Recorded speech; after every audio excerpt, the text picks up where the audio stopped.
The first thing he required me to do was to read Ayn Rand. Okay? The Fountainhead, Atlas Shrugged. You start to see what this whole thing is about. And he was an eccentric, okay, but he paid attention to detail. He was very factual. He showed you right and wrong. He didn't want choice, okay? It's what Harry was talking about. He didn't want to let the outside world, who didn't really care about you, change you. Have anything. You need to do what you got to do and persevere. And it was about living a life that you could just open the book up on. Nobody could really dig deep down and find things you were hiding. And that's probably why I didn't like Tiger Woods. You know, I wasn't with him for a number of years because one of the things with Ed were people like Harry and I and the others that were, Ed really looked at this as going to the next level, meaning this is going to be the new world. And it was all in or not, meaning you couldn't just be part of the way, you had to be all into this. And it's a very, you really have to scrutinize things, you have to look inside yourself and develop some real strong character. If you sit down with Ed, and I'm sure everybody in the room knows this, if you get into a debate with him, wow. I mean, you better have your facts straight and you better know where you're going with it because he's going to really take you on. And out of all that, all of us that went through that process, I know for a fact in my life, I'm very happy with my life and it's a result of it. That's it. So, anyway, thank you.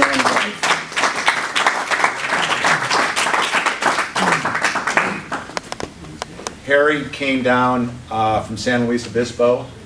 I came from San Francisco, but there's a lot of other people across this country that would like to be here. One of them is from Park City, Utah, and he asked me to read this letter.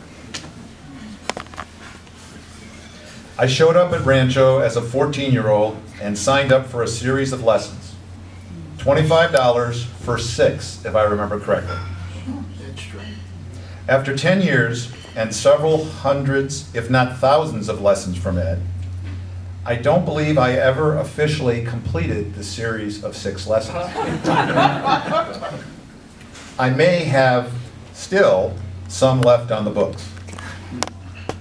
Golf lessons were one thing, but life lessons is what I really got. My father died when I was 8, and my mother worked as a waitress. I'm not sure what would have happened to me if I hadn't signed up for those lessons, but I can guarantee it wouldn't have been the life I've had, and it was because of Ed Coleman. The memories are strong. We always played on Fridays. I arranged my high school schedule so I could be available most Fridays. We would travel to San Diego or Ojai, play till dark, have dinner, and drive back. There was so much learning that went on during those trips, and it allowed me to grow as a person. There was golf on Monday afternoons, Sunday afternoons, lunches at the farmer's market, and always breakfast at Ships or Dupar's. During all these activities, there were the life lessons that went on constantly. Living your life with integrity and building a strong character. So many examples of those who did and those who didn't. As a 14-year-old with my background, you can imagine how I soaked it all in. The people who came for lessons with Ed would make a strong who's who. And I can remember him giving Adam West, Batman, let me back up again. I can remember giving Adam West, Batman, a ride to his car in my '65 VW Bug and asking him how he liked my ride. I was recently watching TV with my daughter when Batman's name came up, and I told her I once gave Batman a ride to his Batmobile. She just looked at me like I was crazy. So many things like this, I could go on and on. I would drive around with Ed for hours listening to Dixieland music. We would always be going places, and he would teach me the history of golf as we drove. It's amazing how little the golf professionals I work with now know about the history of the game.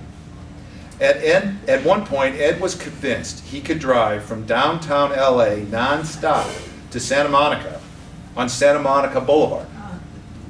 We had to do it late at night because there were stretches where we would have to get the Cadillac up to 110 miles per hour to make certain lights. We gave it a go, but lo and behold, someone pulled out in front of us at the wrong time, and we had to put the brakes on. We did get some great Dixieland music that night, however. Another time it was raining hard on a Friday, so we kept driving south to play golf, hoping the rain would let up. By the time it let up, we were at the Salton Sea. We played 9 holes before dark on a golf course below sea level.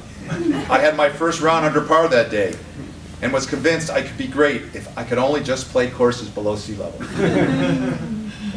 The most important thing Ed gave me was a foundation to live the rest of my life. Teaching me character and a love for golf has allowed me to have a wonderful life.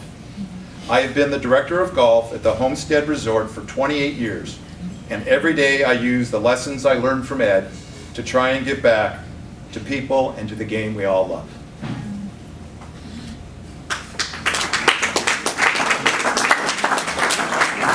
That was Chris Briscoe, who is the director of golf at Homestead Golf Club in Park City, Utah.